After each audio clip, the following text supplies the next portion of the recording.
Racist landlord refuses to rent to a black mum and her children until her billionaire boss arrived and everything changed.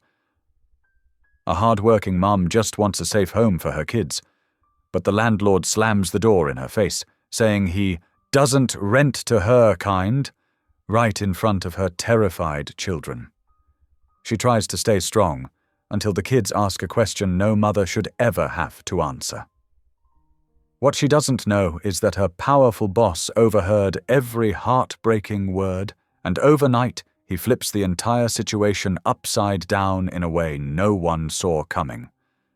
But when his bold move explodes into a citywide scandal, dark forces rise up, ready to crush her, silence her, and protect their secrets at any cost. Now the whole city is watching, and the people who tried to break her are only getting louder. But when a simple act of justice triggers a war, how far will a mother go to protect her children, and how far will one man go to fight for what's right? Tell me in the comments where you're watching from right now, and if this story speaks to you, make sure you hit subscribe so you don't miss the next one. The morning sun cast long shadows across the sidewalk as Danica Holt and her children walked toward the red brick apartment building. Her heart fluttered with nervous hope. After weeks of picking up extra shifts and carefully saving every penny, they finally had enough for the security deposit.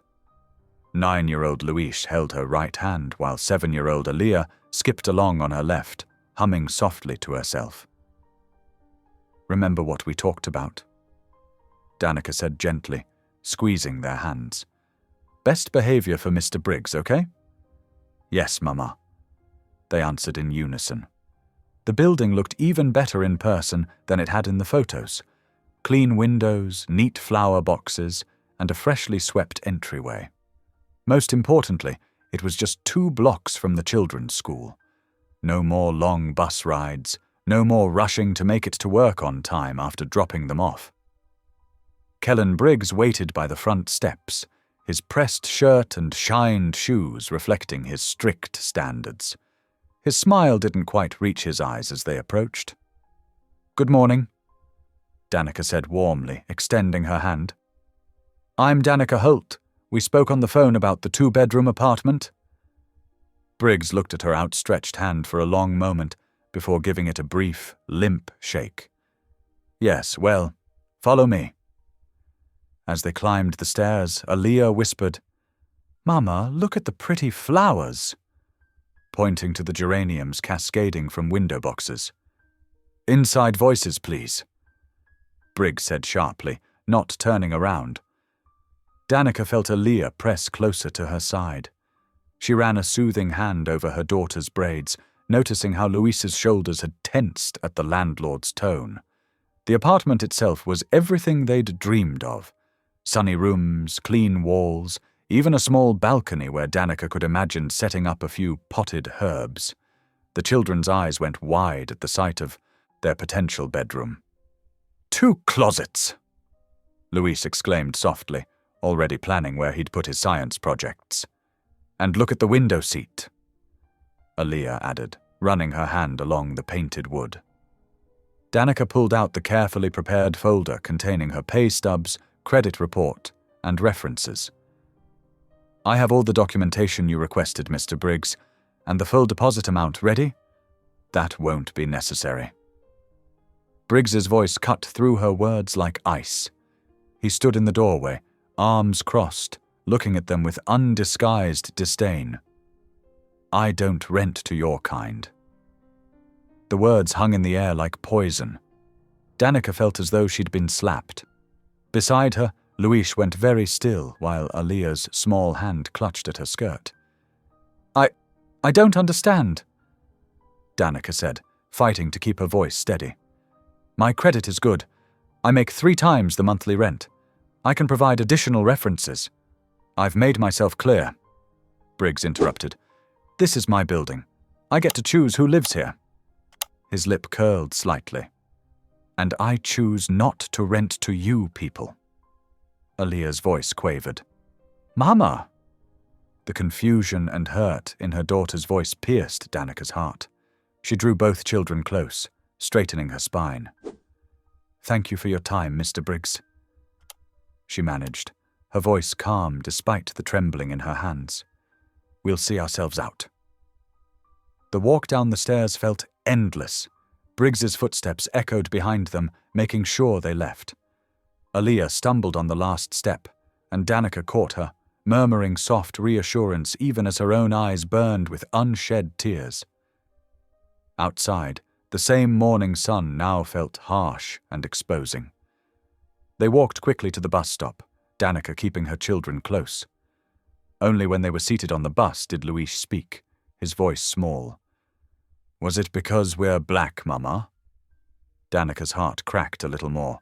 She pulled him close, including Aaliyah in the embrace.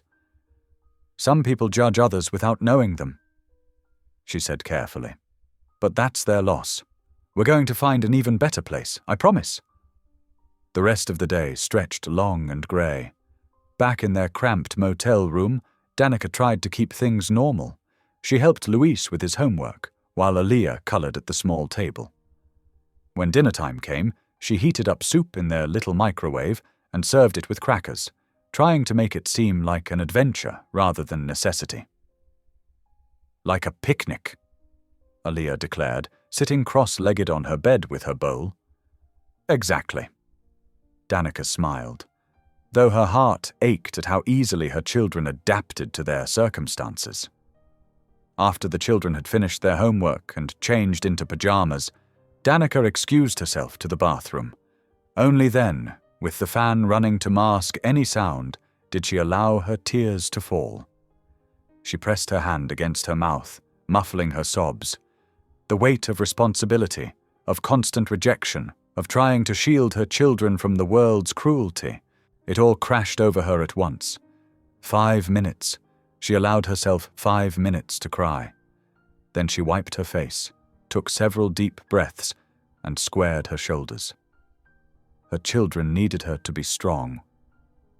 When she emerged, Aaliyah had already crawled into the bed they all shared, her stuffed rabbit clutched tight. Luis was sitting on the edge, waiting. "Can we pray, Mama?"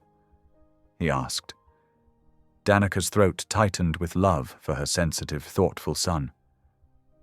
"Of course, baby." They knelt together beside the bed, hands clasped.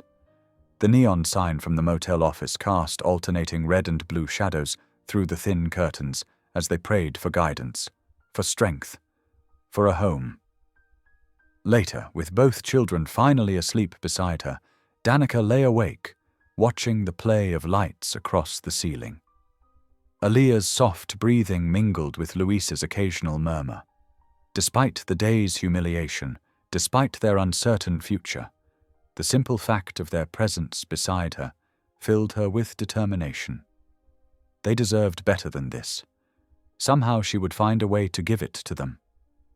The neon lights continued their steady rhythm, red, blue, as the little family slept, huddled together on the sagging motel mattress, holding on to each other and their dreams of home.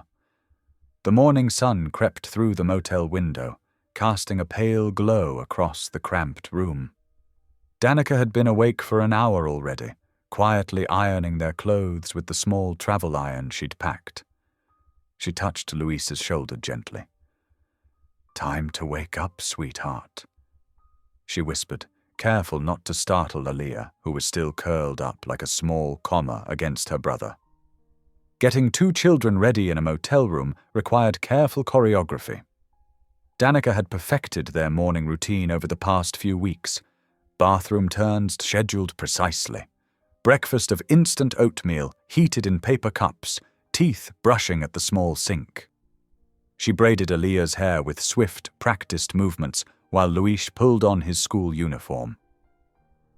"Remember to pack your homework folder," she reminded him, securing Aaliyah's second braid with a bright yellow elastic.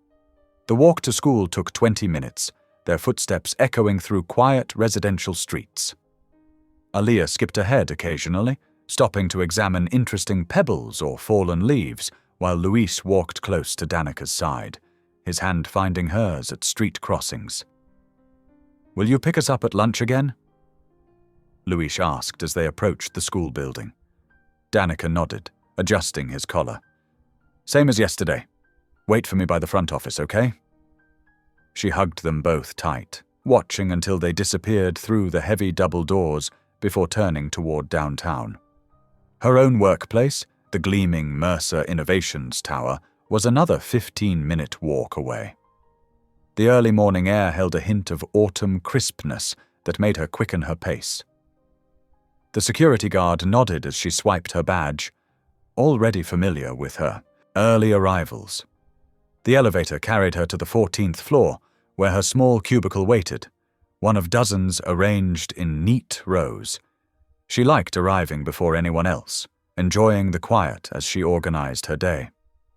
As project support staff, Danica's role involved coordinating meetings, preparing documentation, and ensuring everything ran smoothly behind the scenes. She took pride in her attention to detail, in anticipating needs before they arose. By 9 o'clock, when other employees began filtering in, she had already reviewed 3 project timelines and updated 2 presentation decks. The morning passed in a blur of emails and phone calls. At 11:45, Danica gathered her things for the lunch break. Instead of heading to the cafeteria like her colleagues, she made her way back to the school, timing her arrival just as the lunch period began. Luis and Aaliyah were waiting exactly where she'd asked, their backpacks stuffed with books and half-finished art projects. "Hi, Mama." Aaliyah launched herself into Danica's arms, while Luis offered a more reserved smile. "How was your morning?" she asked as they walked back to her office, holding both their hands. "We learned about butterflies," Aaliyah announced. "Did you know they drink with their feet?" Danica made appropriately impressed sounds as they entered the building. The security guard smiled at the children, already used to their presence during lunch hours. In the elevator, Aaliyah pressed close to her mother, suddenly shy around the suited professionals sharing their ride. The 14th floor was relatively quiet during lunch hour. Danica led her children to Conference Room C, the smallest meeting room that was rarely used. She'd discovered it her first week, when desperately trying to figure out how to manage without after-school care. The room had become their unofficial lunchtime sanctuary. "Remember our quiet voices," she reminded them, as she settled them at the far end of the conference table. She spread out their lunch boxes and coloring books, making sure they each had water bottles within reach. While the children ate their sandwiches and worked on their drawings, Danica prepared documents for the afternoon's department meeting. She could hear Aaliyah's whispered commentary to her brother about the purple unicorn she was creating, mixed with the soft scratching of crayons on paper. The sound of footsteps in the hallway made her tense slightly, but most people walked past without noticing them. She'd chosen this room specifically because it was tucked away from the main traffic areas. As she sorted through presentation handouts, a shadow fell across the doorway.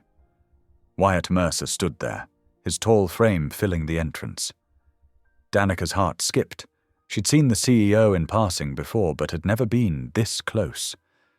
His presence was commanding even in casual observation, his dark suit impeccably tailored, his expression typically unreadable.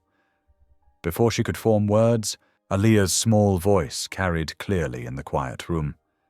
"Mummy, why did that man hate us?" The question hung in the air like shattered glass.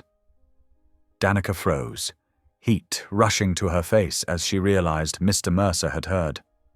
Her daughter's innocent query about their apartment hunting disaster now exposed to her employer's ears. When she dared to look up, she found Wyatt Mercer's expression had transformed. The usual mask of professional detachment was gone, replaced by something softer, more human. His eyes held a depth of concern that made her throat tight. For a moment that seemed to stretch endlessly, no one moved.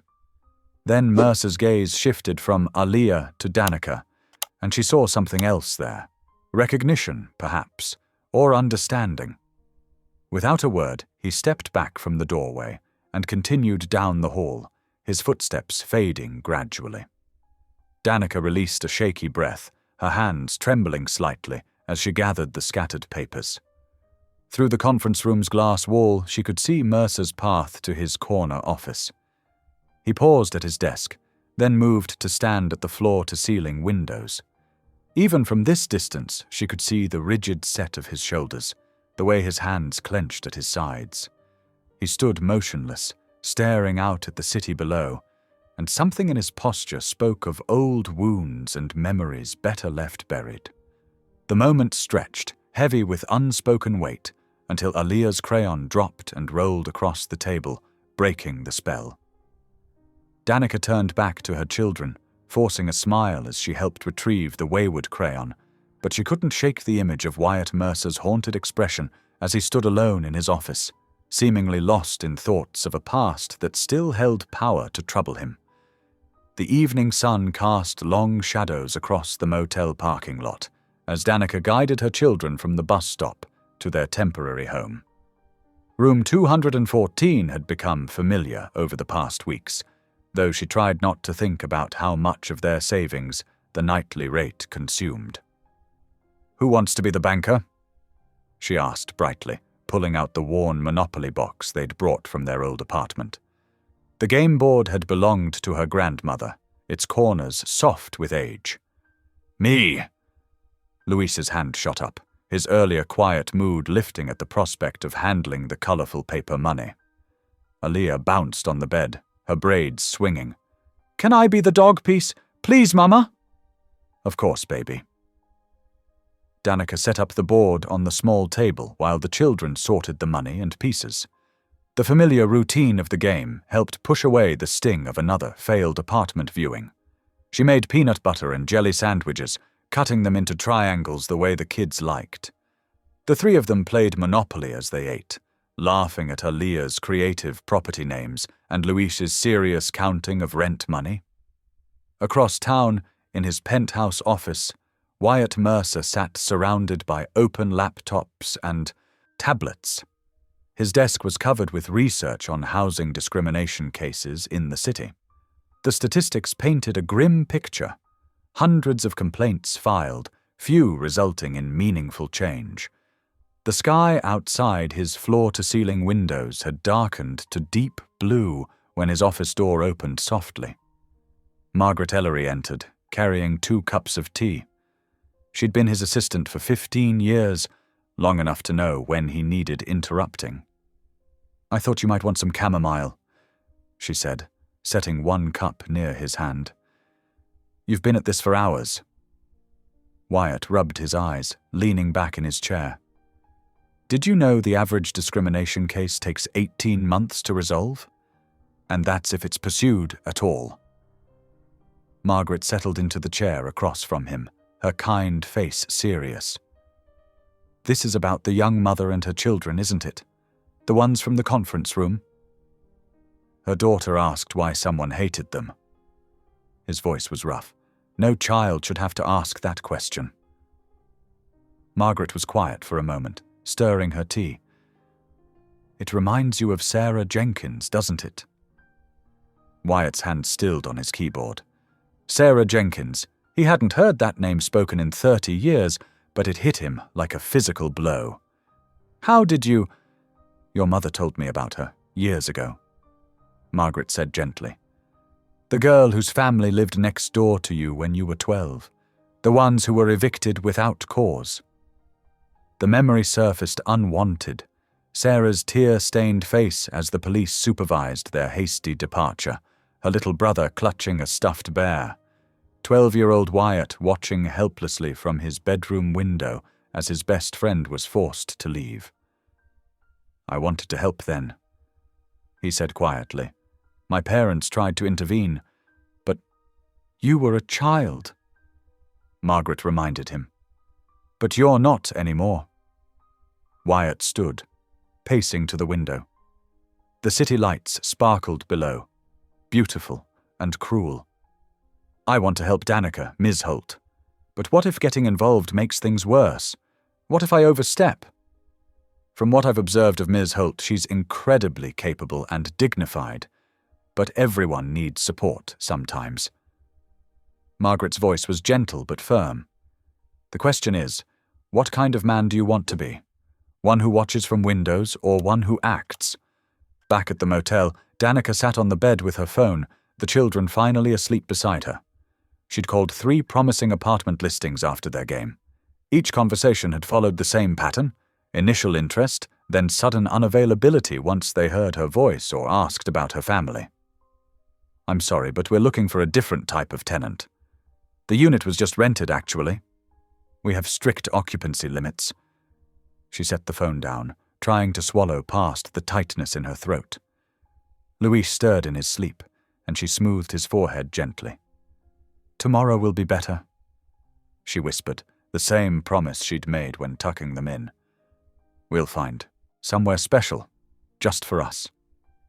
In his penthouse, Wyatt stood before the large photograph of his mother that hung in his study.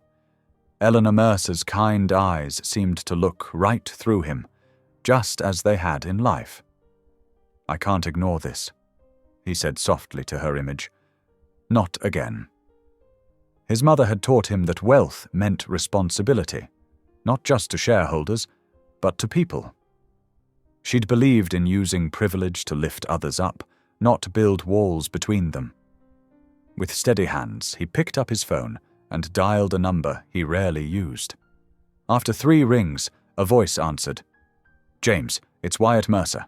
I need you to look into some properties for me." "Yes, tonight." "And James, this needs to be handled with complete discretion." He glanced once more at his mother's photograph before beginning to outline his plans to the real estate broker.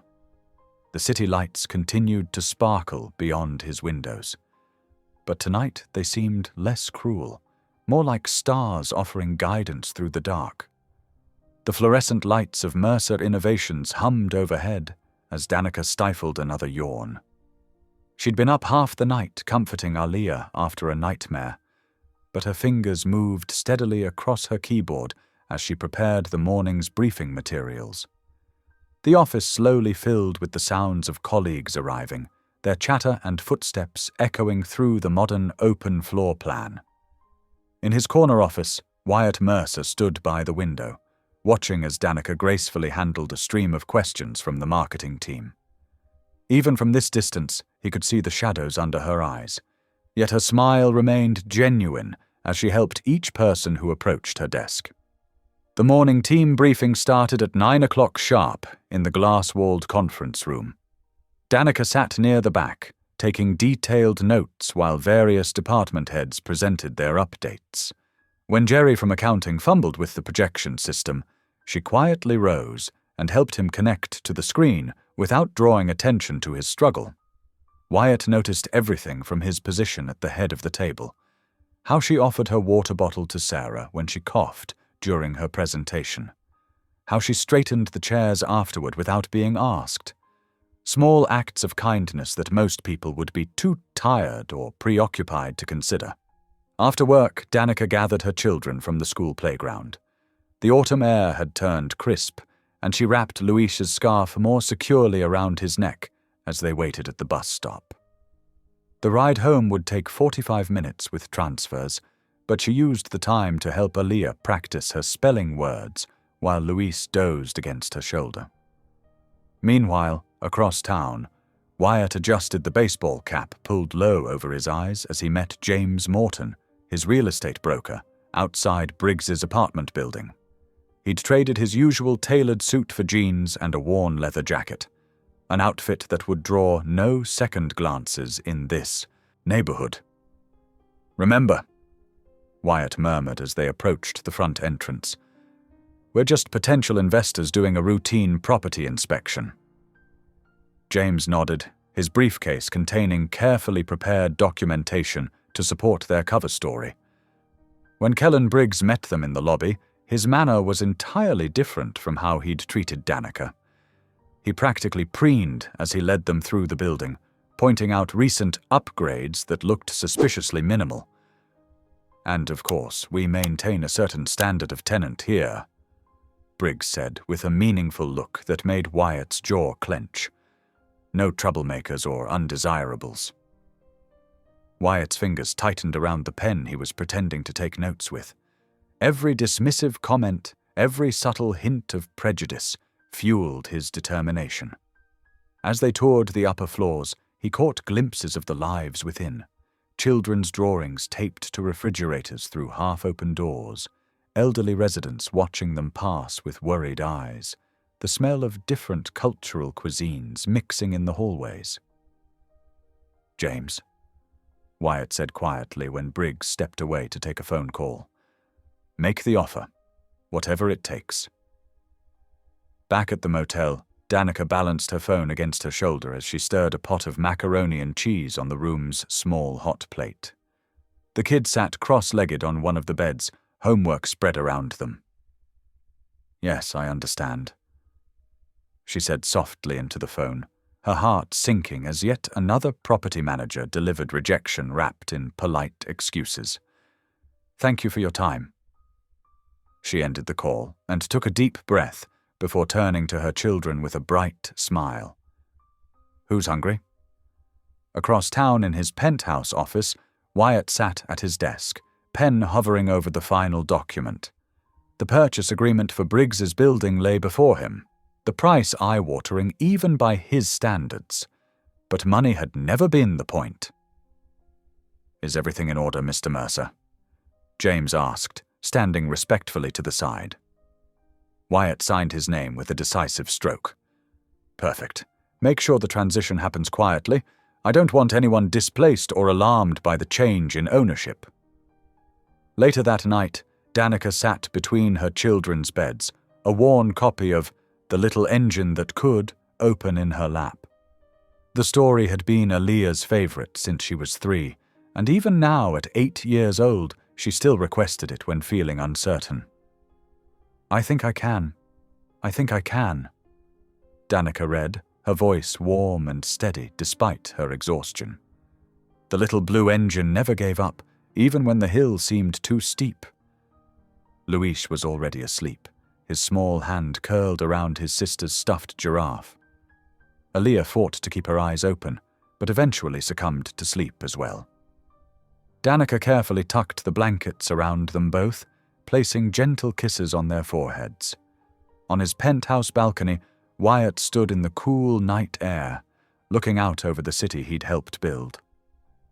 The signed papers sat on his desk inside, representing more than just a property acquisition. Tomorrow would bring changes, but tonight the city slept, unaware of the quiet shifts taking place in its fabric.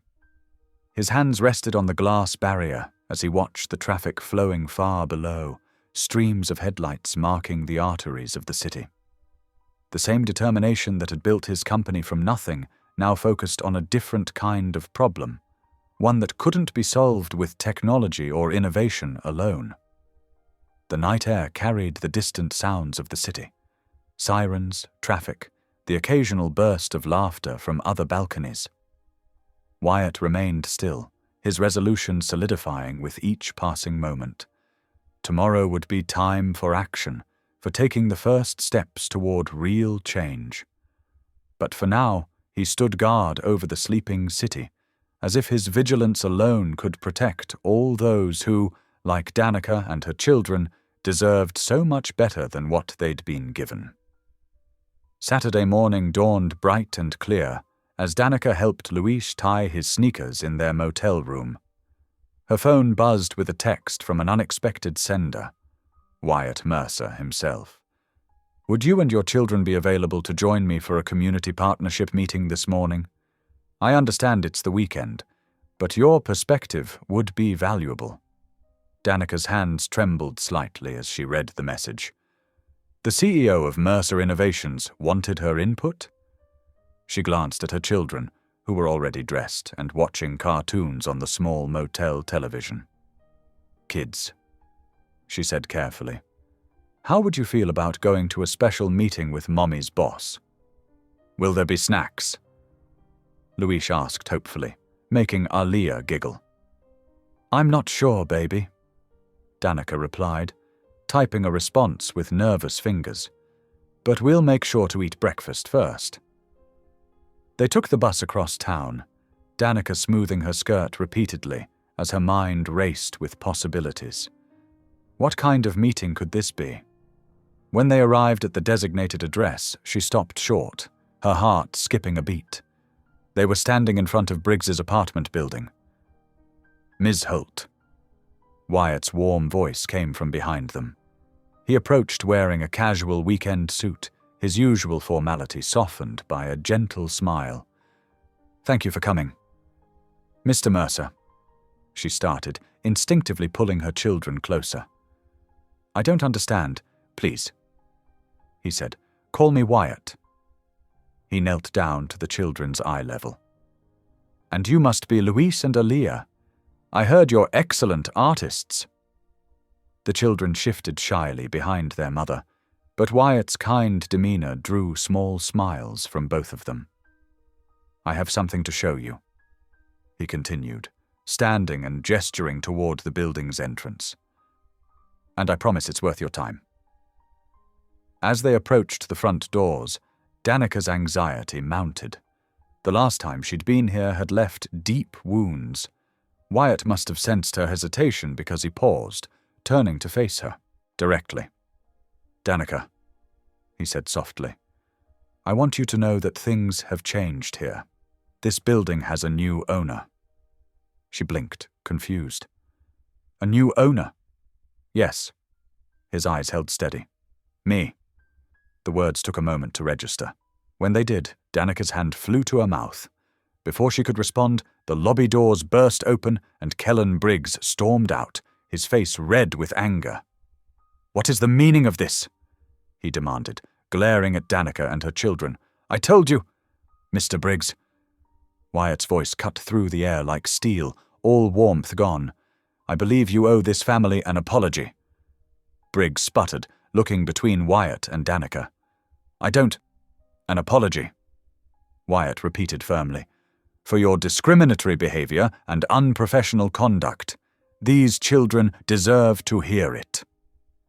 The silence stretched taut as Briggs struggled visibly with his pride. Finally, through clenched teeth, he muttered, "I apologize for my previous behavior." Danica stood frozen, one hand on each of her children's shoulders, hardly daring to breathe. Wyatt nodded curtly to Briggs, dismissing him, before turning back to her, with his earlier gentleness restored.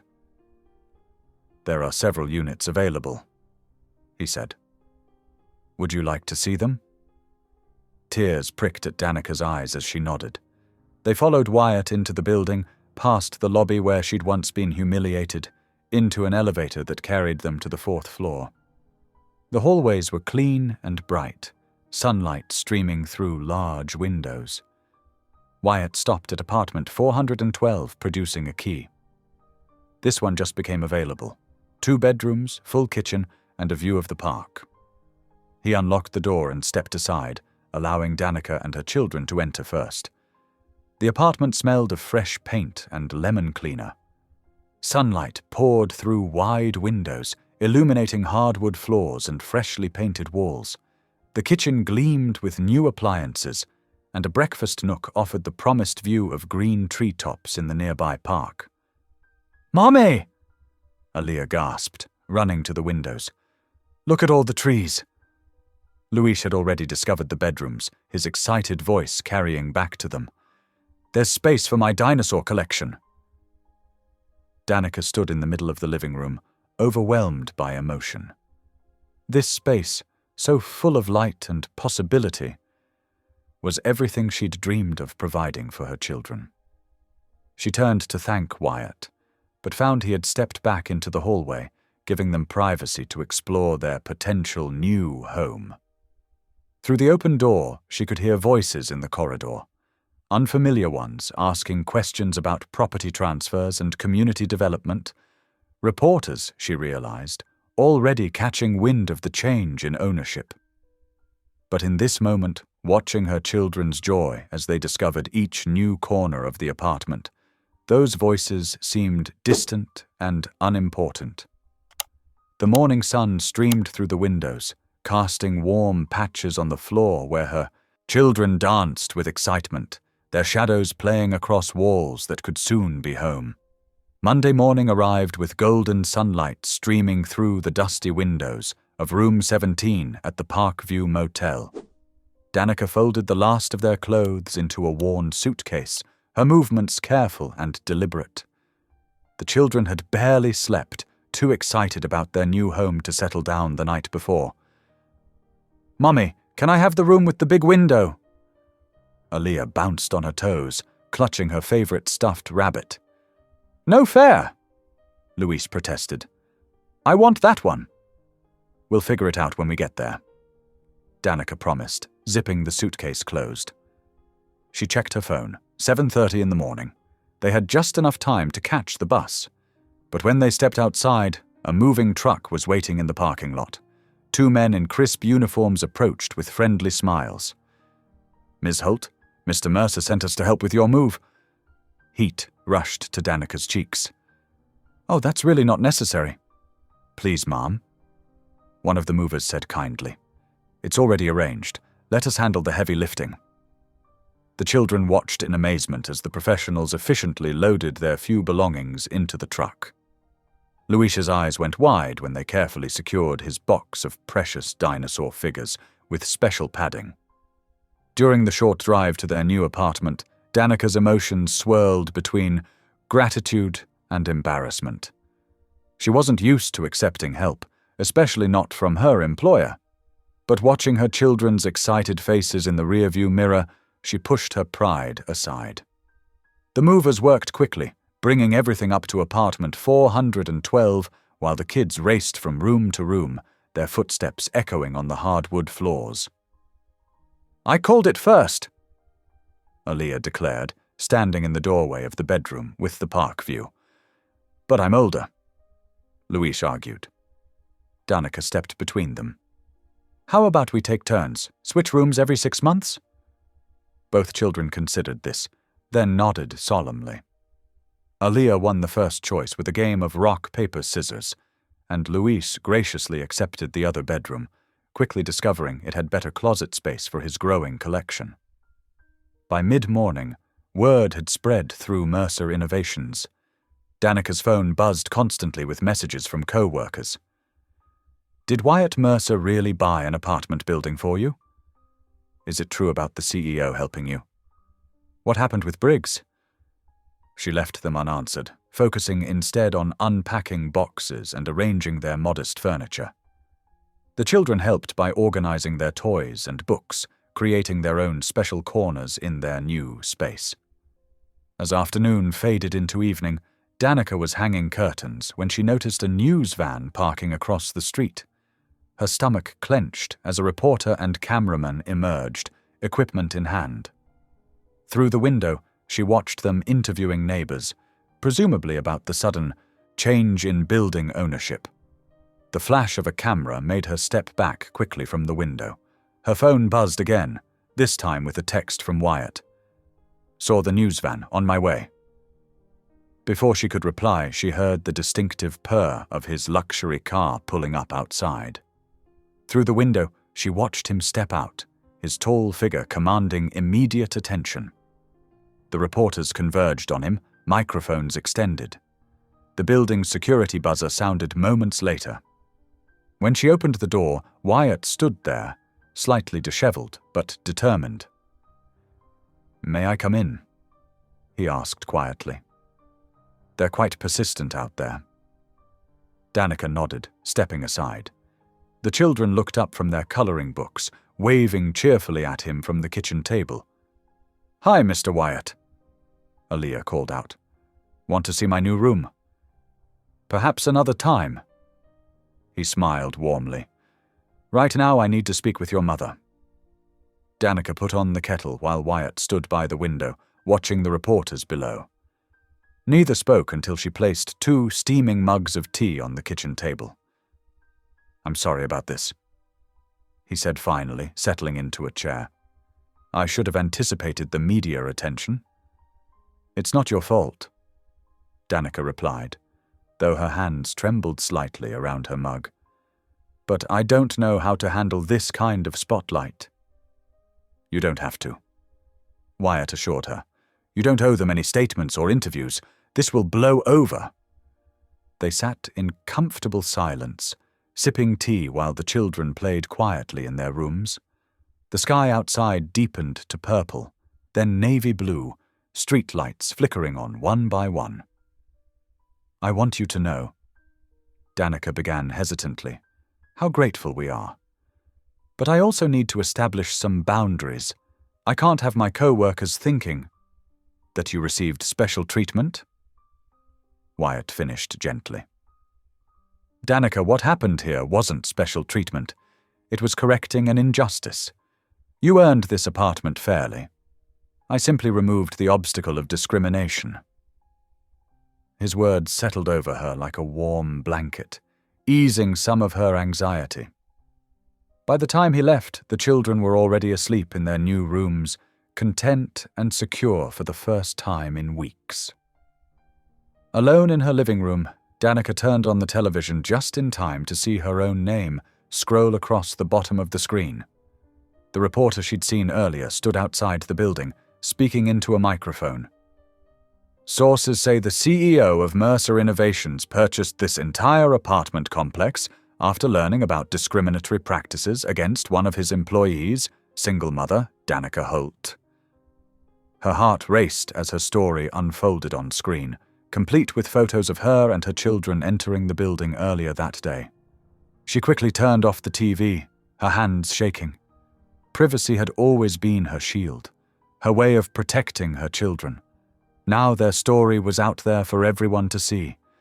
In the quiet of her new apartment, surrounded by half-unpacked boxes and the soft sounds of her sleeping children, Danica wrapped her arms around herself and tried to breathe through the fear of such public exposure. The city lights twinkled through her new curtains, beautiful but somehow threatening now that they carried the weight of unwanted attention. The morning sun barely peeked through the clouds as Danica scrolled through her phone, her coffee growing cold beside her. Her hands trembled as she read comment after comment on social media about her situation. So inspiring, a CEO who actually cares about his employees. Mercer hero. Single mum gets handout from billionaire boss. What's really going on there? This is what real change looks like, standing up against housing discrimination. She's probably just playing the race card for attention. Danica quickly closed the app, her stomach churning. She hadn't asked for any of this attention. The walk to school with Luis and Aaliyah felt different today. People on the street did double takes, whispering and pointing. One woman even took out her phone to snap a picture. "Mommy, why are people looking at us?" Aaliyah asked, gripping Danica's hand tighter. "Sometimes people are just curious, sweetie," Danica answered softly, pulling her children closer. "Let's focus on getting you to school, okay?" After dropping them off, she walked to Mercer Innovations, keeping her head down. Still, she heard the whispers. A coffee shop barista did a visible double-take when she passed by. A man waiting at the crosswalk nudged his friend and pointed. The office buzzed with unusual energy when she arrived. Minutes later, an email arrived announcing a company-wide meeting in the main conference room. Danica's heart pounded as she took a seat near the back, trying to make herself invisible. Wyatt stood at the front, his presence commanding attention. He looked sharp in his charcoal suit, but Danica noticed the slight shadows under his eyes. "Good morning, everyone," he began, his voice steady and clear. "Today I'm announcing a new initiative at Mercer Innovations. We're establishing a housing advocacy program to combat discrimination in our city's rental market." He outlined the program's details: legal support for victims of housing discrimination, partnerships with fair housing organizations, and a commitment to exposing predatory landlords. Throughout the presentation, he never once mentioned Danica or the events that sparked this change, for which she was deeply grateful. "This isn't just about business," Wyatt continued, his eyes briefly meeting Danica's. "It's about human dignity, about ensuring every family has a fair chance at finding a home." Across town, in a dimly lit office, Kellen Briggs sat at his desk, phone pressed to his ear. His face was red with anger as he spoke to fellow members of the Landlords Association network. "This bleeding heart billionaire thinks he can change how we do business?" He snarled.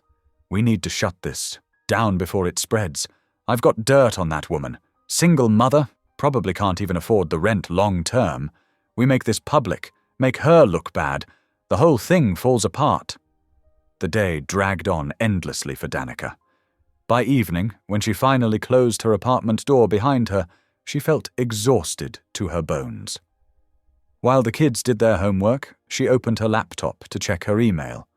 Her inbox was flooded with messages from strangers. Some were supportive, but others, "Gold digger," looking for handouts. "Go back where you came from." She slammed the laptop shut, fighting back tears. Her phone rang. Wyatt's number. "Danica, I wanted to check how you're holding up." His voice was gentle, concerned. Something in her cracked. "I can't handle this," she whispered, moving to her bedroom so the children wouldn't hear. "People are taking pictures of us on the street. The messages, they're so hateful. I never wanted any of this attention." "I know," Wyatt said softly. "I'm sorry.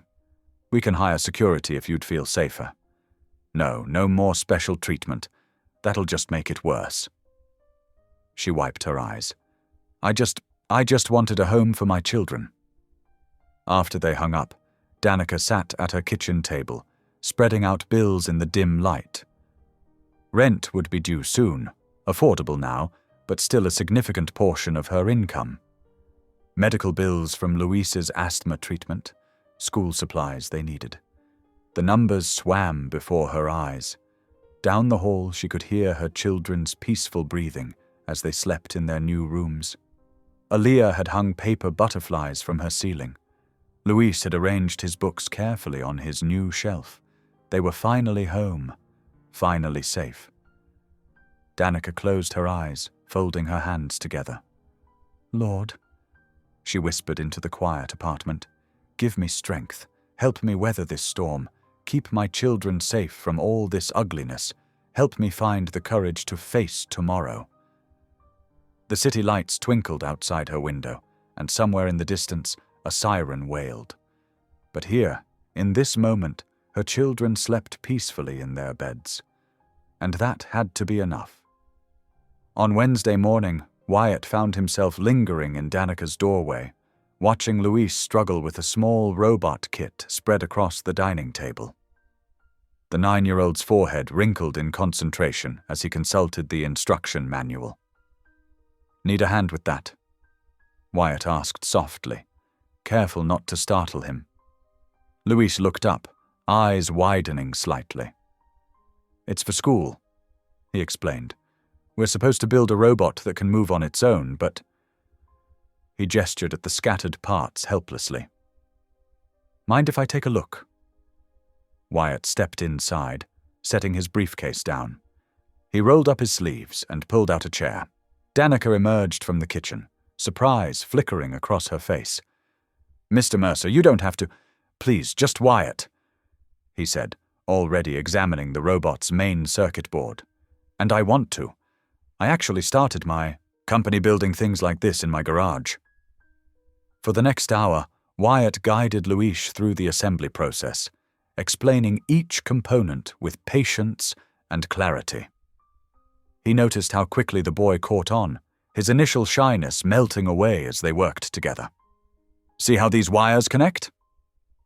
Wyatt demonstrated, his hands steady. "The positive wire goes to this terminal and the negative to this one, like a puzzle piece finding its home." Luis's face lit up when they finally got the robot to move across the table. "Mom, look!" he called out excitedly. "We did it!" Danica watched from the kitchen, something warm unfurling in her chest at the sight of her usually reserved son chattering animatedly with Wyatt about programming and circuits. That evening, as Wyatt prepared to leave, 7-year-old Aaliyah tugged at his sleeve. "Will you read me a story?" she asked, holding up a well-worn book of fairy tales. "Please. Mommy says you have to go, but just one?" Wyatt hesitated, glancing at Danica. She nodded slightly, and he found himself settling into the small chair beside Aaliyah's bed. The princess lived in a tall tower, he began, his deep voice softening as he read. Aaliyah snuggled closer, pointing at the illustrations and asking questions. By the story's end, her eyelids were drooping. The next evening, Wyatt returned with a new robotics kit for Luis and another story for Aaliyah. This time, he brought dinner too, simple takeout that made the children beam with delight. Meanwhile, across town, Kellen Briggs hunched over his computer screen, a satisfied smirk playing across his face. "Look at this," he said to the other landlords gathered in his office. On the screen, security footage showed Danica apparently arguing with another tenant, her gestures aggressive.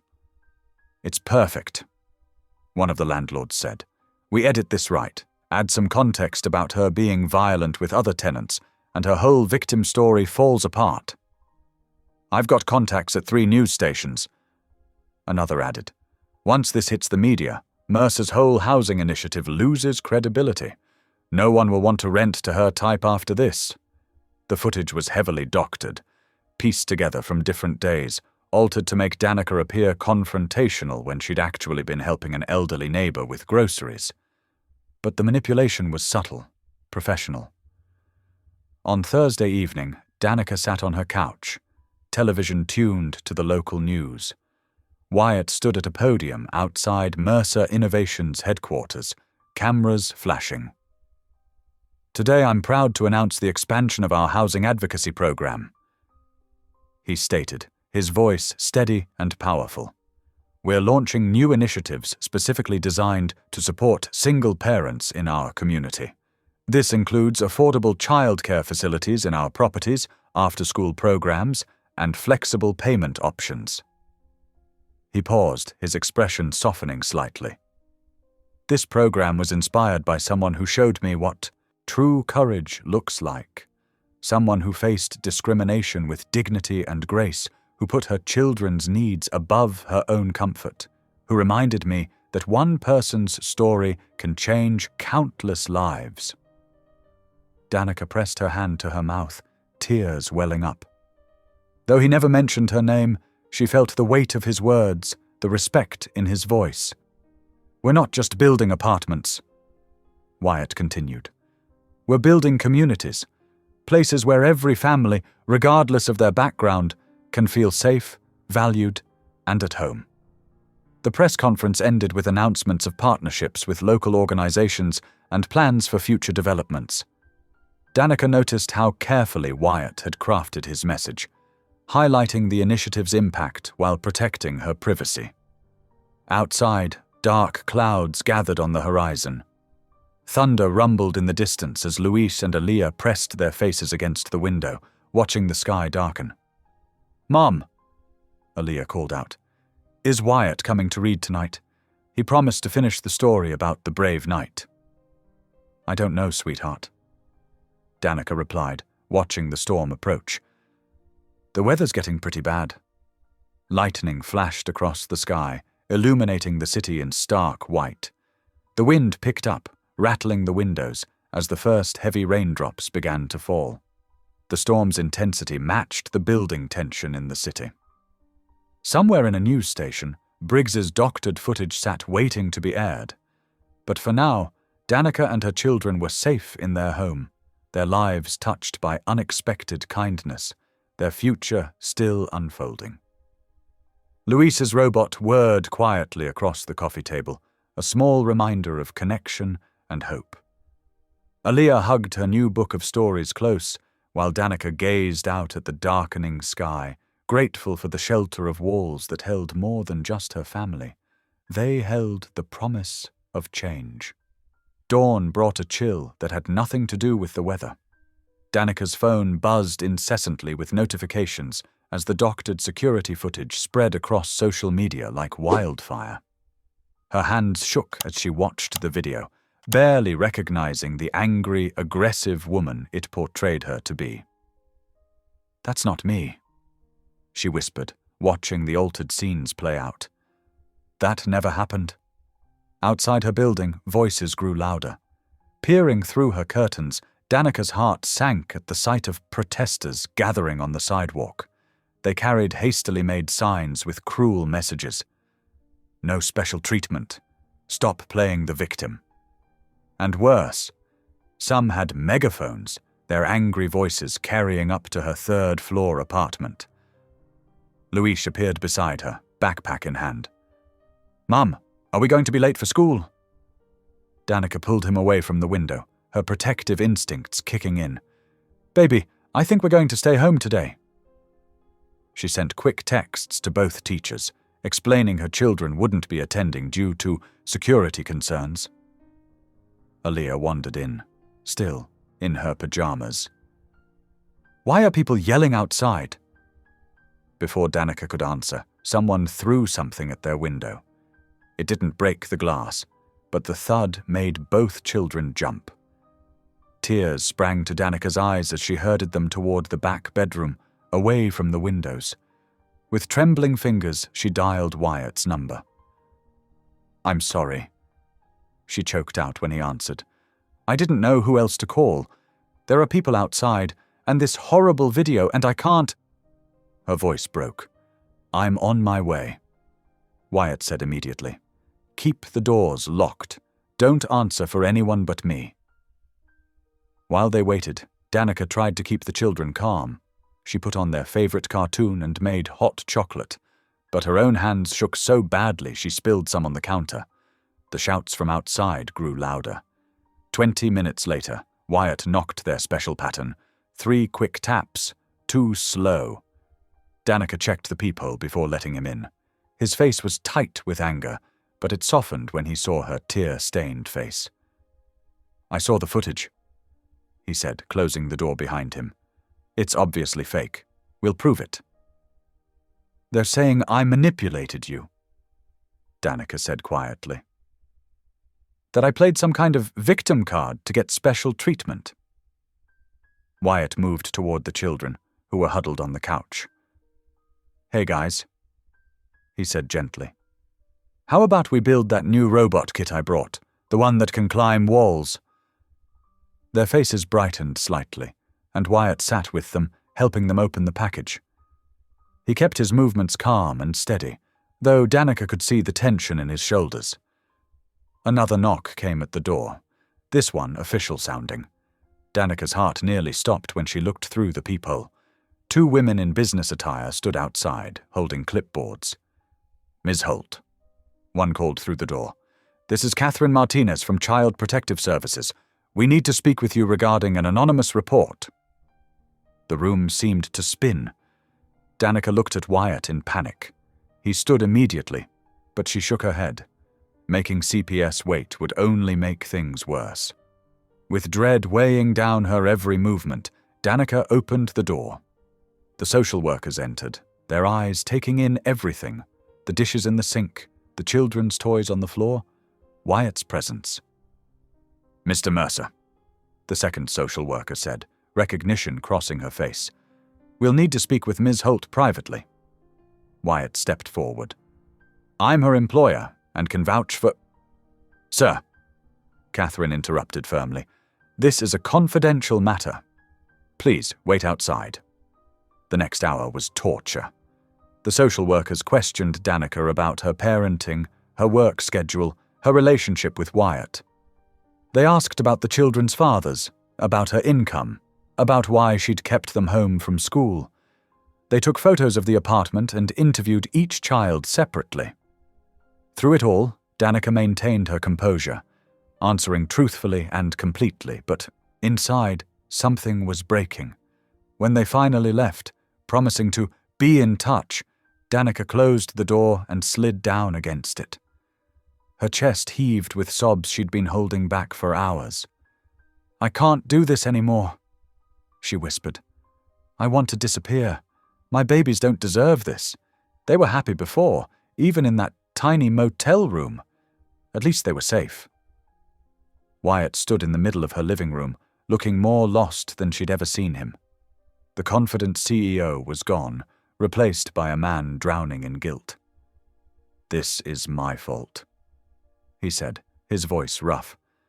I thought I could help, but I've only made everything worse. I should have found a quieter way, should have protected you better. The children had fallen asleep on the couch, exhausted from the stress of the day. Outside, the protesters' voices had finally begun to fade as evening approached. Wyatt looked at Danica, still huddled against the door, then at the sleeping children. His expression was haunted. Without another word, he gathered his coat and headed for the door. Danica didn't try to stop him. She watched through tear-blurred eyes as he slipped out quietly, his shoulders heavy with the weight of unspoken regret. The click of the door closing echoed in the sudden silence, and Danica felt more alone than ever before. The apartment grew dark as night fell, but she couldn't bring herself to turn on the lights. She simply sat there, listening to her children's steady breathing, wondering how trying to find a safe home for her family had turned into such a nightmare. Monday morning arrived with a heavy grey sky that matched Danica's mood perfectly. She got the children ready for school mechanically, trying to smile for them even as worry gnawed at her insides. The social workers hadn't called yet, and every ring of her phone made her jump. "Mummy, are you mad at Mr. Wyatt?" Aaliyah asked as they waited for the bus. "He didn't come read stories last night." Danica's heart clenched. "No, sweetheart. Mr. Wyatt is just very busy with work." At Mercer Innovations, Danica kept her head down, taking a different route to avoid passing Wyatt's office. She'd seen his car in the parking garage and felt a complicated mix of relief and anxiety. At least he was okay. Throughout the day, concerned co-workers stopped by her desk. Sarah from accounting brought coffee. James from IT offered to walk her to her car. Teresa suggested starting a support group. Each time, Danica politely declined, mustering a weak smile. "Thank you, but we're fine," became her mantra. Every kind gesture felt dangerous now. Who else might twist it into something ugly? 3 floors up, Wyatt sat in his darkened office, staring at an untouched stack of papers. His assistant Margaret had already rescheduled 2 board meetings and declined 4 interview requests. The business news channels were having a field day speculating about his unusual behavior. Tuesday passed in much the same way. Danica focused on her work, picked up the kids, helped with homework, made dinner. Normal things that felt anything but normal now. Wyatt remained sequestered in his office, emerging only for essential signatures. By Wednesday evening, Danica felt like she was suffocating under the weight of it all. After putting the children to bed, she grabbed her Bible and slipped out, leaving her neighbor, Ms. Johnson, to watch over them. The evening service at New Hope Baptist had already started when she arrived, but Pastor Williams spotted her immediately. The familiar hymns washed over her as she sat in the back pew, tears sliding silently down her face. When the service ended, she stayed seated, unable to move. Pastor Williams and the church elders gathered around her without a word. "Child," Elder Sarah said softly, placing a weathered hand on Danica's shoulder, "you've been carrying this burden alone too long." "We've been watching the news," Pastor Williams added. "And more importantly, we've been praying for you." Danica broke down then, telling them everything: the fake footage, the protests, the social workers, her fear for her children, her guilt about Wyatt's help backfiring so terribly. The elders listened, nodding with understanding. When she finished, they formed a circle around her, their hands gentle on her shoulders. "Lord," Pastor Williams prayed, his deep voice steady and sure, "we lift up our sister Danica. You see her heart, her struggles, her love for her children. Remind her that she is never alone, that you walk beside her through every valley." As they prayed, Danica felt something loosen in her chest. The burden didn't disappear, but it felt lighter somehow, shared among these faithful friends who had known her since childhood. Meanwhile, across town, in an elegant study filled with law books, Judge Howard Sinclair watched his former protégé pace back and forth. "Sit down, Wyatt," the judge said firmly. "You're wearing a hole in my carpet." Wyatt dropped heavily into a leather armchair. "I should have handled it differently, Howard. I've made her life worse." Judge Sinclair leaned forward, his eyes sharp despite his advanced years. "Do you remember the first housing discrimination case we worked on together? The protests outside the courthouse? The death threats?" "That was different. It was exactly the same," the judge interrupted. "Anytime you challenge an unjust system, there will be backlash. The people benefiting from that system will fight to maintain it. But retreating is the worst possible response." Wyatt ran a hand through his disheveled hair. "I'm not retreating. I'm trying to protect her." "By hiding in your office? By letting those landlords control the narrative?" Judge Sinclair's voice softened. "Son, I've known you since you were a bright-eyed law student. You've never backed down from a fight before. Don't start now." The judge's words hit home. Wyatt thought about Danica's quiet strength, her children's resilient smiles. He thought about his own mother, who had taught him to stand up for what was right, no matter the cost. Back in her apartment, Danica sat by the window after putting the kids to bed. The street below was finally quiet, no protesters in sight. She held her mother's old Bible, remembering the wisdom she'd been raised with. "Keep your head up," her mother used to say. "God didn't give you that backbone for nothing." The memory brought fresh determination. She wouldn't let fear win. She wouldn't let her children see her defeated. Whatever came next, she would face it with the dignity and grace her mother had taught her. Across the city, in his penthouse office, Wyatt stood at his floor-to-ceiling windows. Judge Sinclair's words echoed in his mind as he looked out over the city lights. He had started this fight for justice, not just for Danica, but for everyone who had ever faced discrimination in housing. Running away now would only prove the critics right. He pulled out his phone and began making calls. It was time to fight back, the right way this time. In two different parts of the city, both Danica and Wyatt came to the same resolution.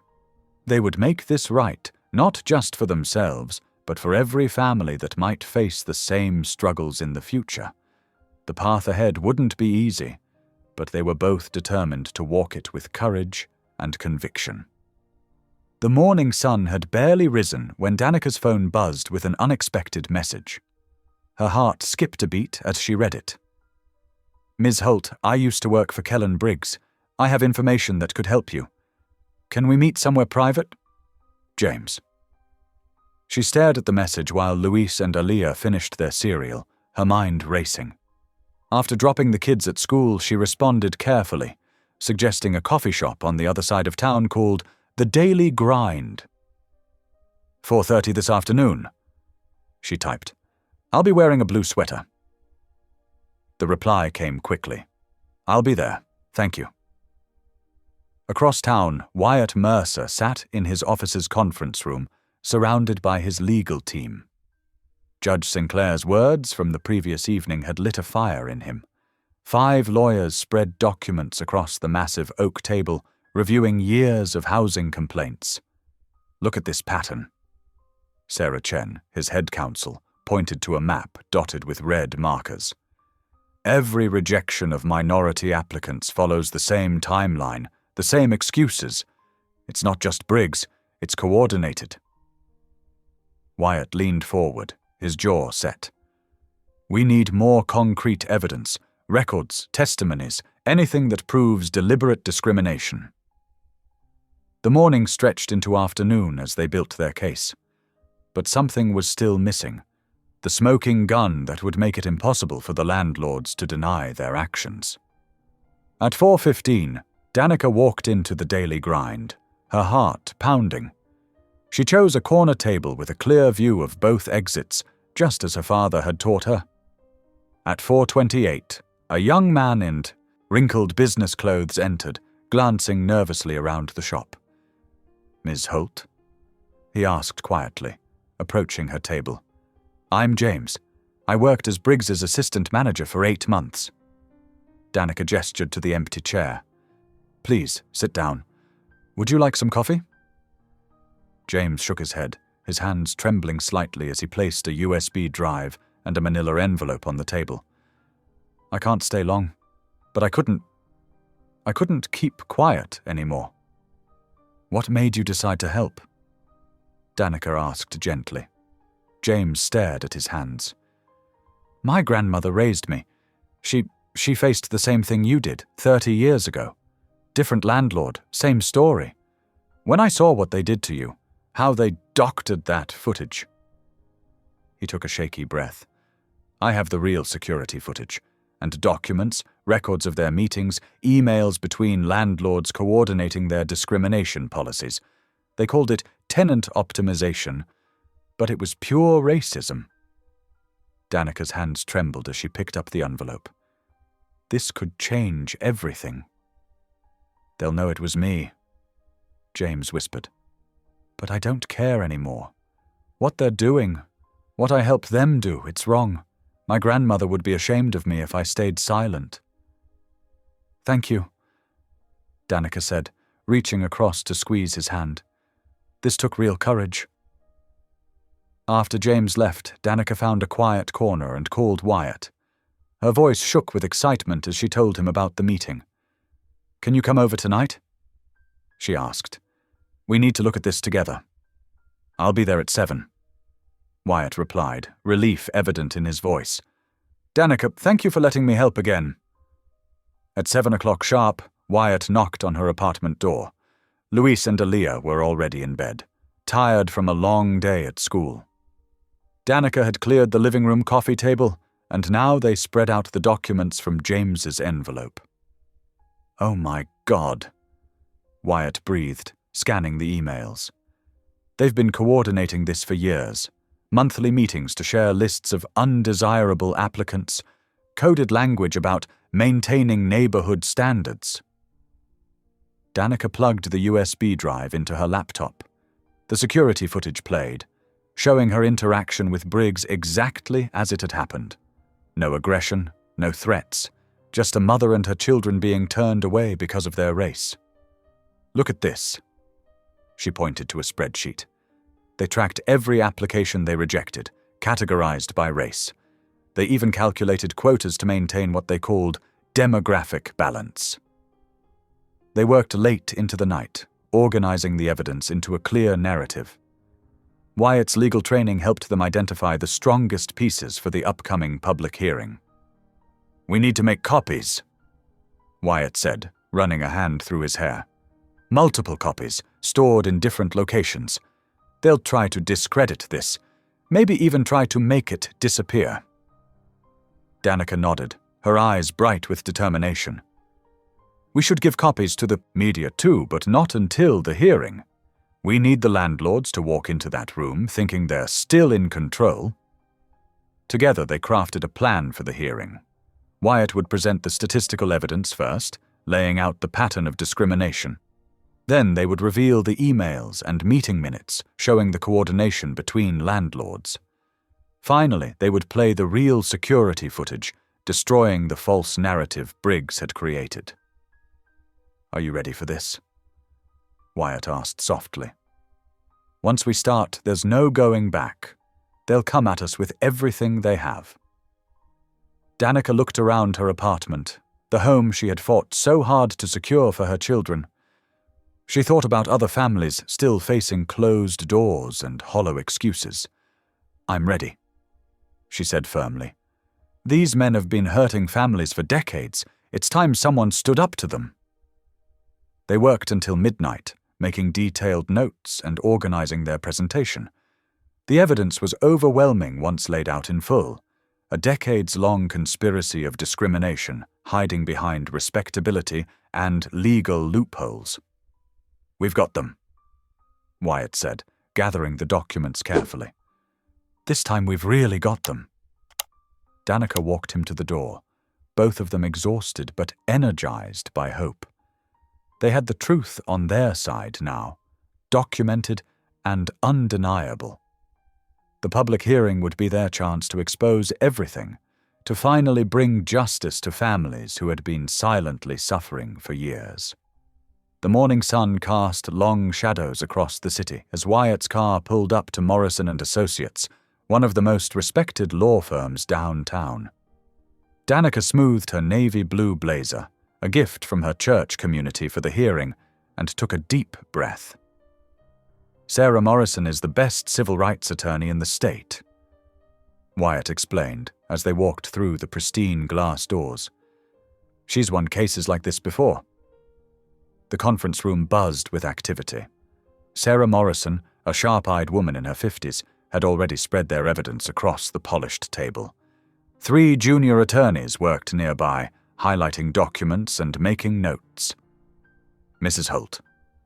Sarah greeted warmly, extending her hand.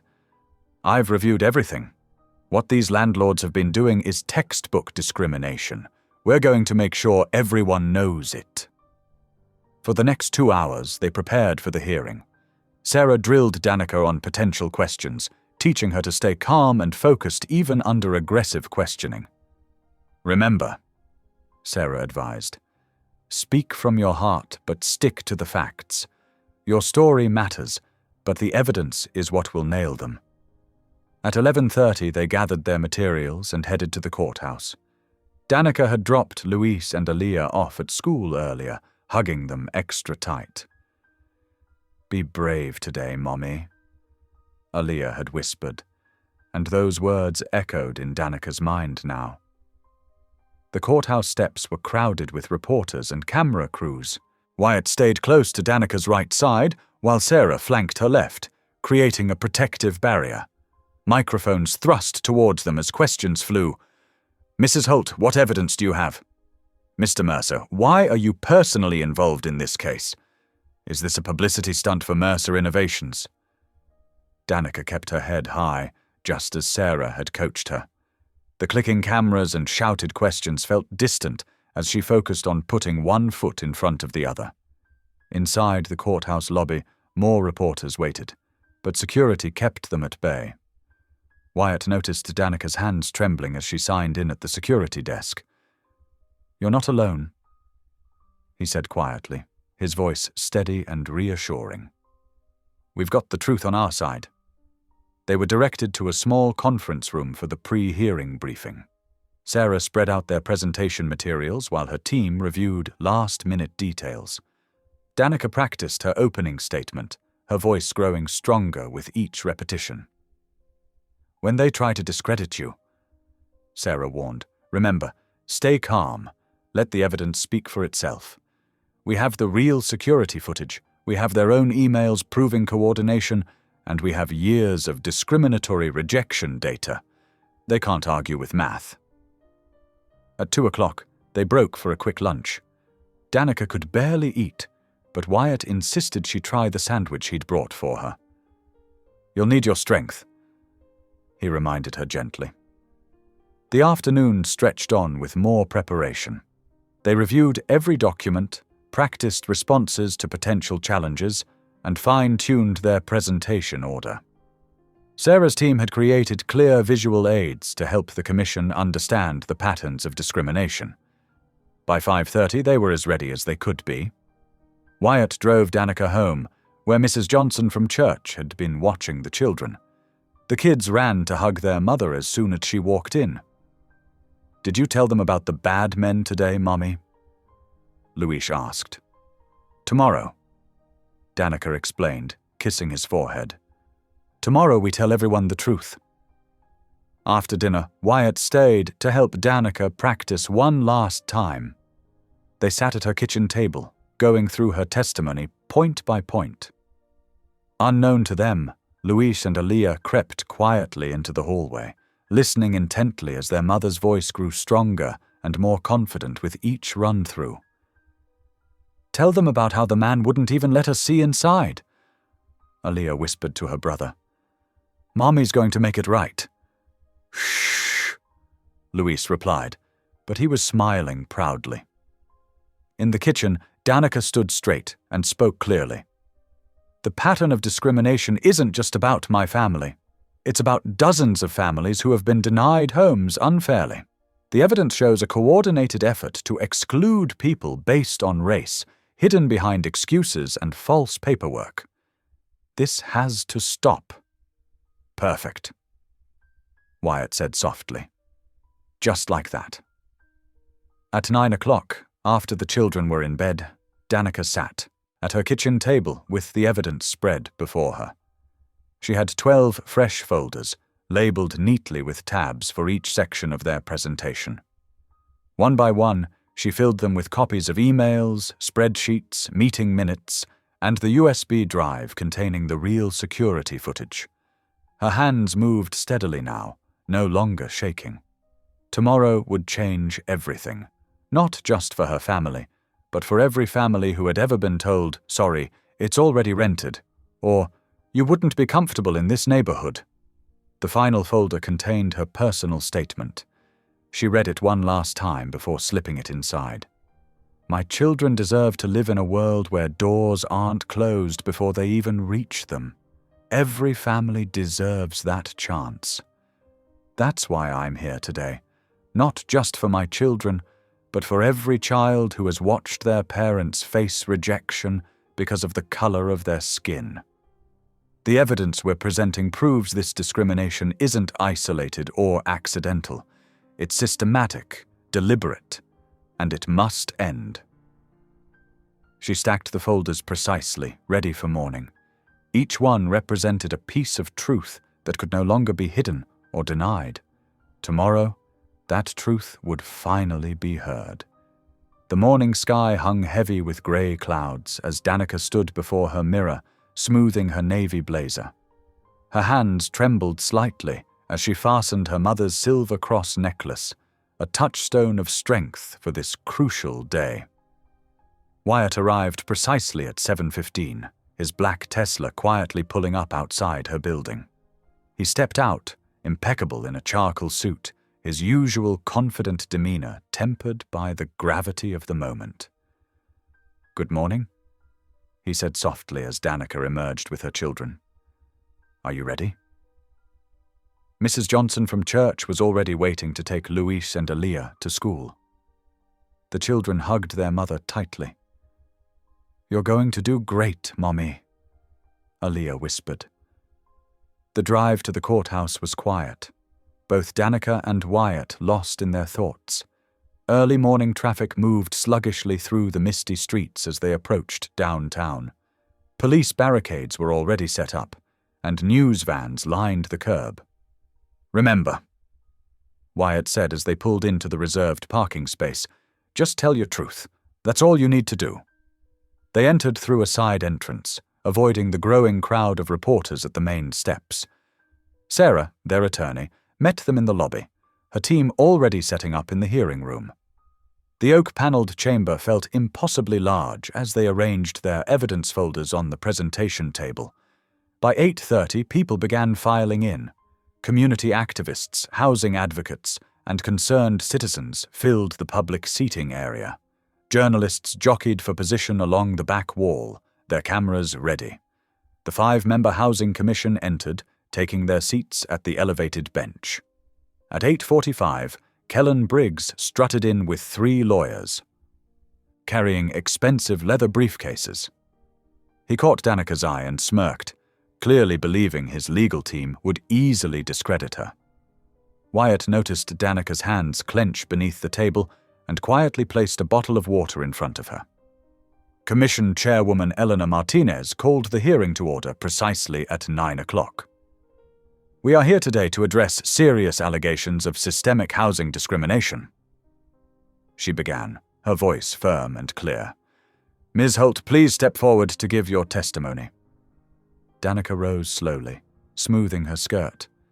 The room fell silent as she walked to the podium. Under the bright lights, she could feel hundreds of eyes watching. She took a deep breath, unfolded her prepared statement, and began to speak. "My name is Danica Holt," she said, her voice growing stronger with each word. "I'm a single mother of 2 beautiful children. 3 months ago, I had saved enough for a deposit on an apartment in Mr. Briggs's building. I had excellent credit, steady employment, and met all the posted requirements. But Mr. Briggs wouldn't even show us the unit once he saw my face. She continued, describing that painful morning in detail. The confusion in her children's eyes, the humiliation of being dismissed without cause, the long bus ride home in silence. Her voice cracked slightly when she spoke of trying to explain discrimination to her kids that night, but she pressed on. What happened to my family wasn't an isolated incident. She explained. It was part of a calculated pattern of discrimination affecting countless families across our city. For 45 minutes, Danica walked the commission through her experience and the broader implications. She never raised her voice or showed anger, just steady, dignified truth-telling that held the room spellbound. When she finished, Wyatt stepped forward with their evidence. "Members of the commission," he began, "what you're about to see proves this discrimination was intentional and coordinated." The lights dimmed as they played the real security footage, not the doctored version Briggs had leaked, but the authentic recording showing Danica's professional demeanor and Briggs's obvious prejudice. Next came emails between landlords discussing ways to maintain neighborhood standards, coded language for racial exclusion. Spreadsheets revealed systematic rejection of minority applicants through manipulated qualification criteria. Gasps echoed through the chamber as the evidence mounted. Several commissioners leaned forward, taking rapid notes. Briggs's confident smirk had vanished, replaced by a sickly pallor as his lawyers whispered urgently among themselves. "Mr. Briggs." Commissioner Martinez's voice cut through the murmurs. "Would you care to explain these documents?" Briggs stood, adjusting his tie nervously. "These are clearly fabricated," he blustered. "This is a witch hunt, a publicity stunt orchestrated by Mercer to—" "The emails were retrieved, directly from your servers," Sarah interrupted. "With full metadata intact. The security footage is authenticated. We have sworn statements from former employees detailing your discriminatory policies. Would you like to revise your statement?" The questioning grew increasingly intense. Each commissioner took turns pressing Briggs on specific incidents, policies, and communications. His responses became more defensive and contradictory.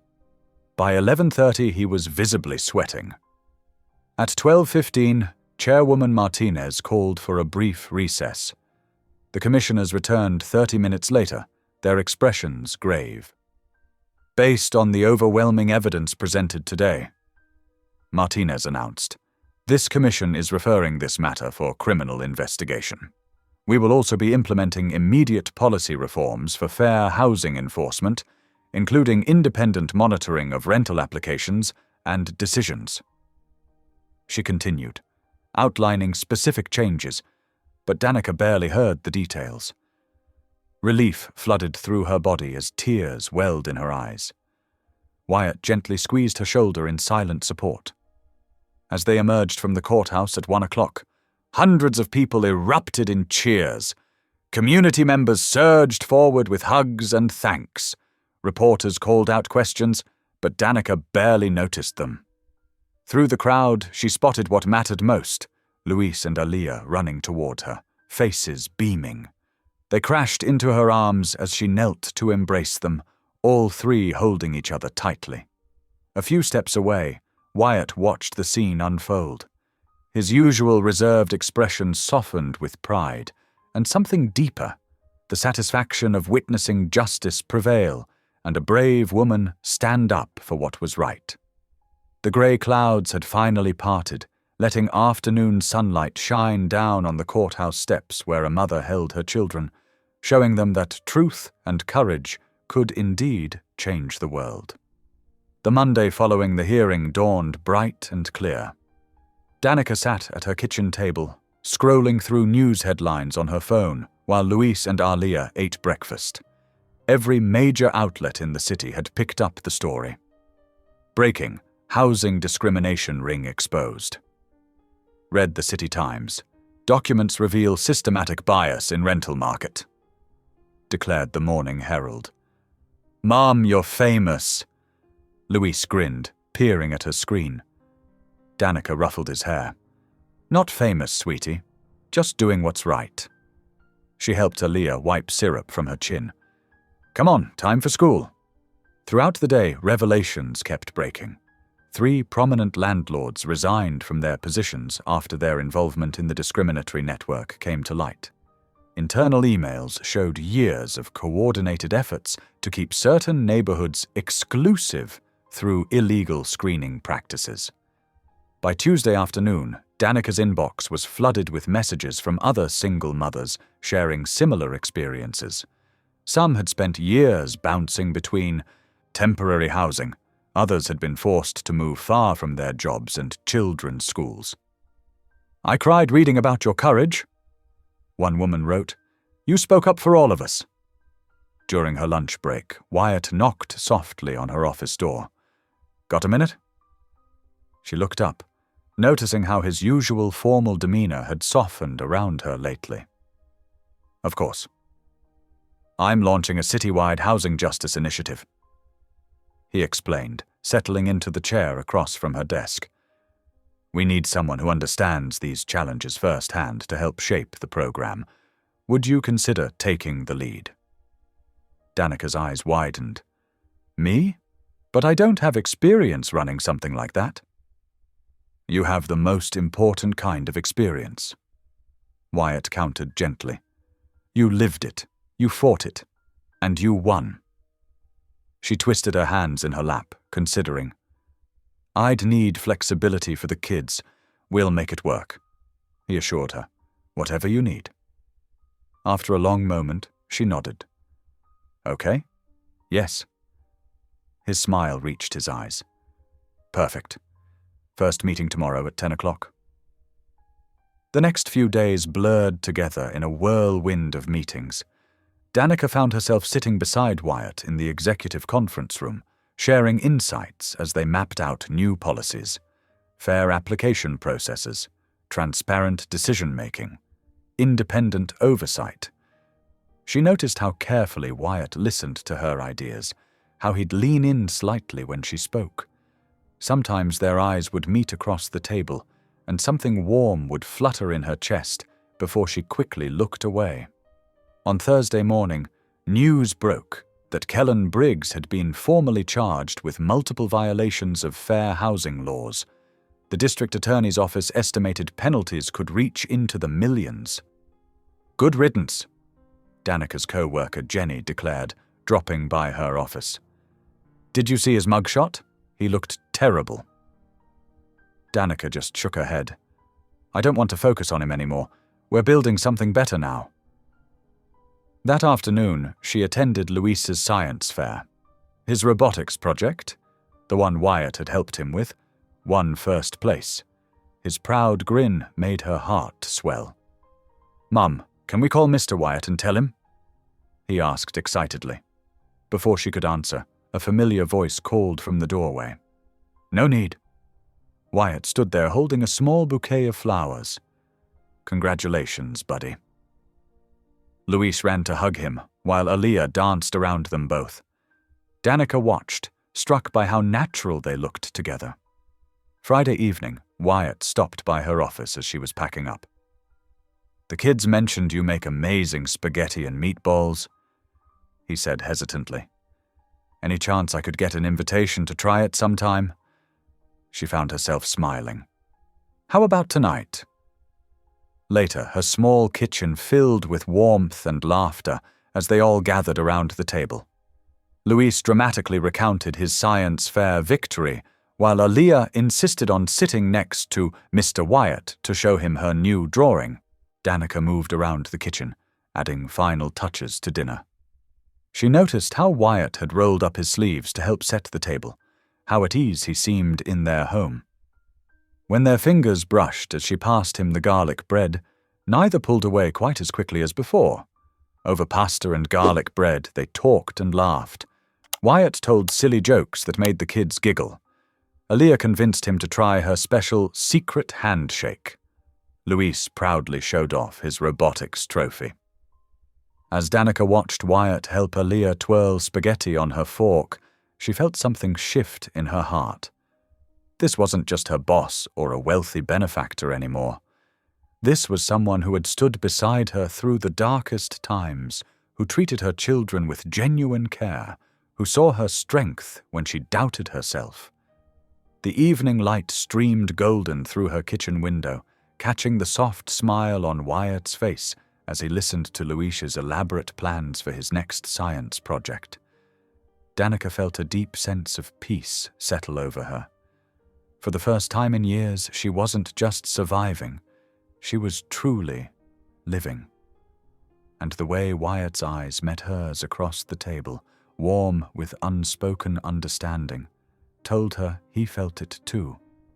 They lingered over dessert, simple vanilla ice cream that somehow tasted better shared together.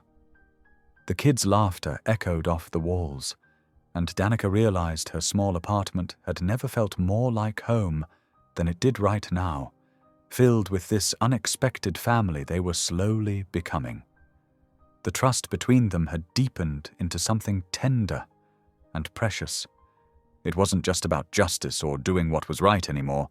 It was about two people who had found each other in the midst of a storm and discovered something beautiful growing in its wake. As the evening drew to a close, their shared glances held a new warmth, full of possibility and promise.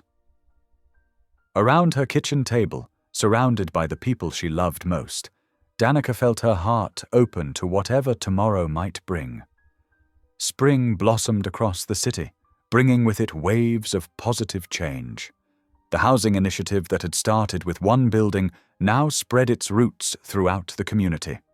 Each week brought new success stories of families finding homes, of barriers being broken down, of hope taking root where fear once grew. In her new role as community liaison, Danica found herself busier than ever. Her office at Mercer Innovations had become a sanctuary for those seeking help.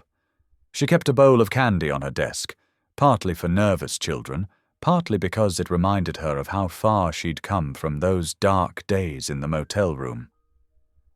Mrs. Torres found an apartment yesterday, she told Wyatt one evening as they sat at her kitchen table. The kids were sprawled on the living room floor doing homework, and the warm evening light painted everything in soft gold. She called me crying, happy tears this time, said she never thought anyone would give her a chance. Wyatt smiled, that gentle expression he seemed to reserve just for these moments. You gave her more than a chance. You gave her dignity. It still amazed Danica how naturally he fit into their lives now. He'd step back at public events, letting her take the lead in presentations and interviews.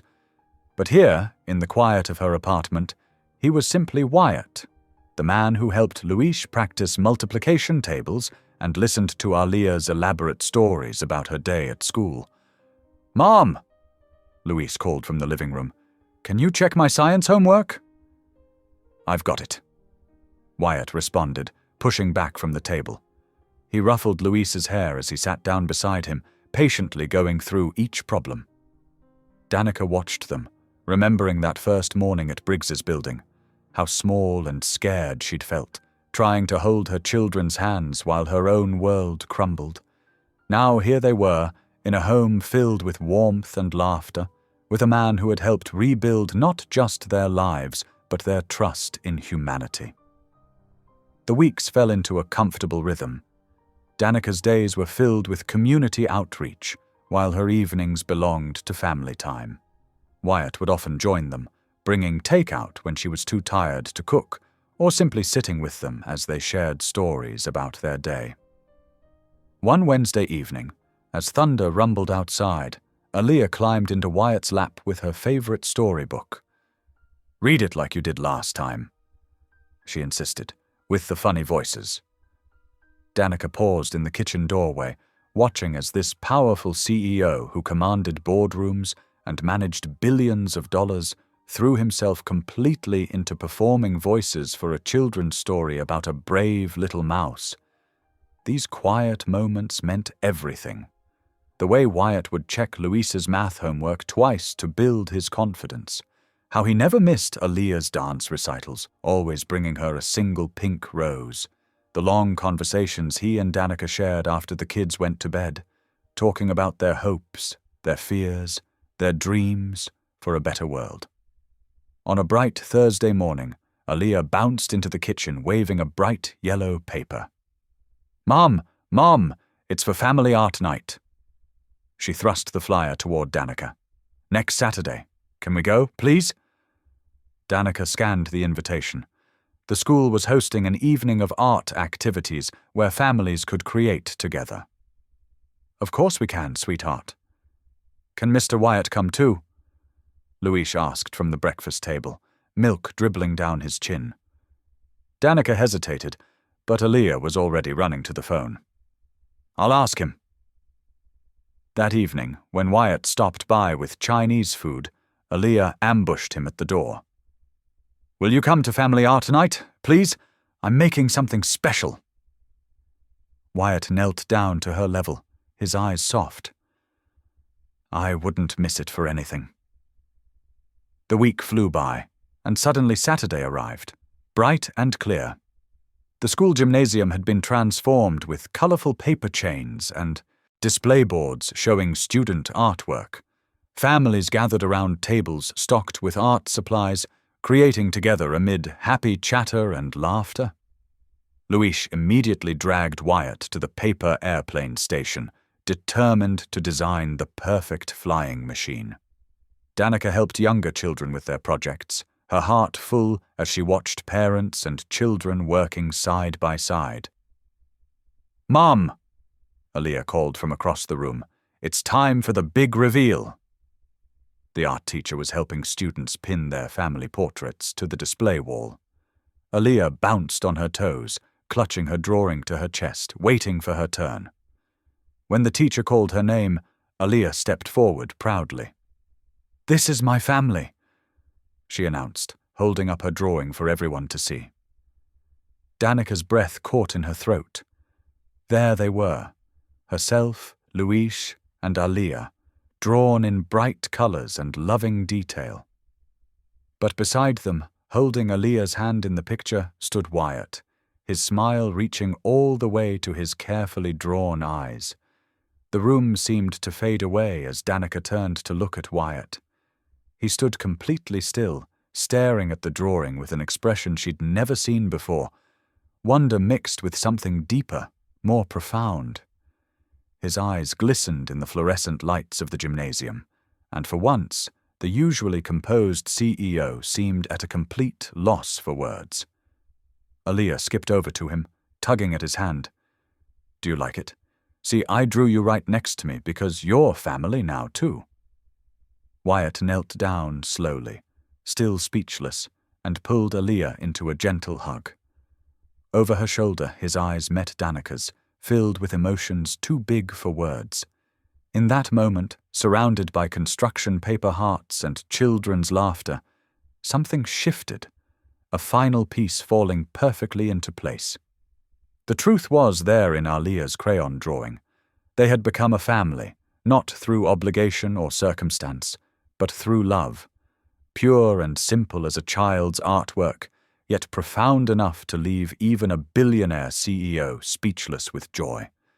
The late summer breeze carried the scent of freshly cut grass across Memorial Park, as city officials gathered for the historic signing of the new housing protection laws. Bright banners fluttered overhead, announcing the Margaret Holt Fair Housing Act in bold letters that caught the morning sunlight.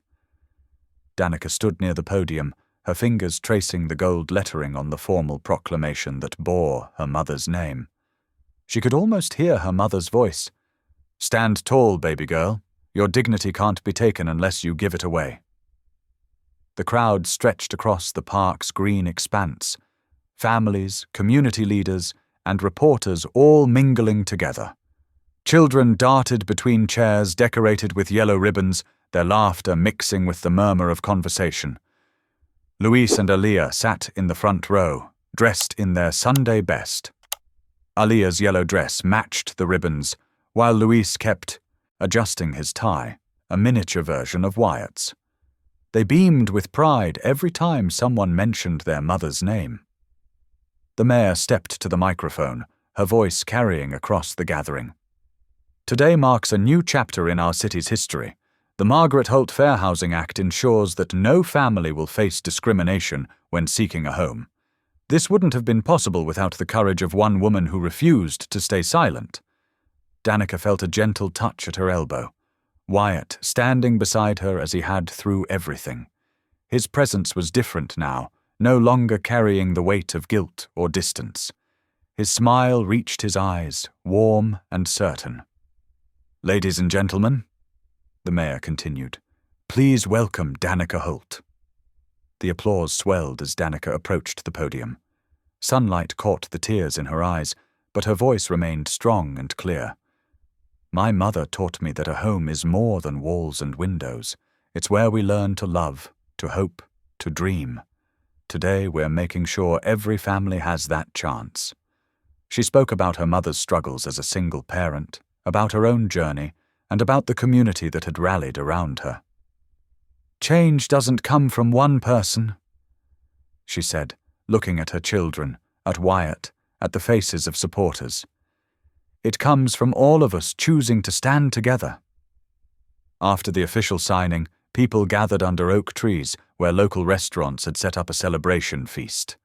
Children played tag around picnic tables while adults shared stories and hopes for the future. Wyatt watched as Danica moved through the crowd, accepting hugs and congratulations. She'd grown into her role as a community leader, carrying herself with quiet confidence. Yet she remained genuinely humble, deflecting praise to focus on the work still ahead. As the afternoon sun began its descent, painting the sky in soft oranges and pinks, families started heading home. Danica gathered her children, and Wyatt fell into step beside them for the walk back to their apartment. Aaliyah skipped ahead, collecting fallen leaves in various shades of green and gold. Luis walked between the adults, telling Wyatt about his latest robotics project with animated gestures. The city looked different now, Danica thought, not because anything had physically changed, but because hope had a way of transforming everything it touched. Shop owners waved from their doorways. Neighbors called out greetings. This wasn't just a neighborhood anymore, it was home. At their building, they climbed the stairs together, Aaliyah counting each step out loud. Inside the apartment, the evening light streamed through windows that no longer needed to be hidden behind closed blinds. Before Danica could start dinner preparations, Wyatt asked the children to sit on the couch. His usual composure gave way to nervous energy as he knelt before them. "Luis, Aaliyah," he began, his voice soft but steady. "I want you to know something. Important." He took both their small hands in his. "From the first day I heard you in that conference room, you changed my life, and I promise you I will always be here. I will always show up for science fairs and dance recitals, for nightmares and celebrations, for everything." Aaliyah threw her arms around his neck while Luis tried to maintain his grown-up facade, even as his eyes shone with emotion. Danica watched from the kitchen doorway, tears flowing freely now. When Wyatt stood and turned to her, she reached for his hand without hesitation. The kitchen soon filled with the comfortable sounds of family dinner preparation. Luis carefully set the table, while Aaliyah arranged her latest artwork as a centerpiece. Wyatt and Danica moved around each other with practiced ease, assembling a simple meal of pasta and salad.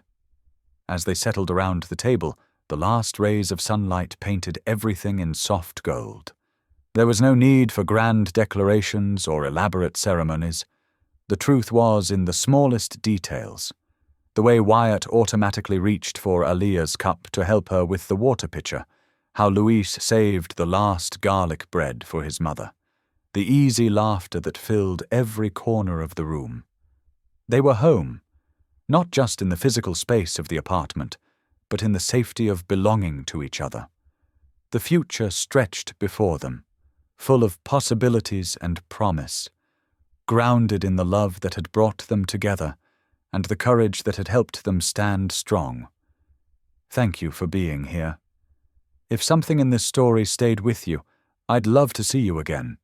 Subscribe, and tomorrow I'll bring you another story crafted with heart.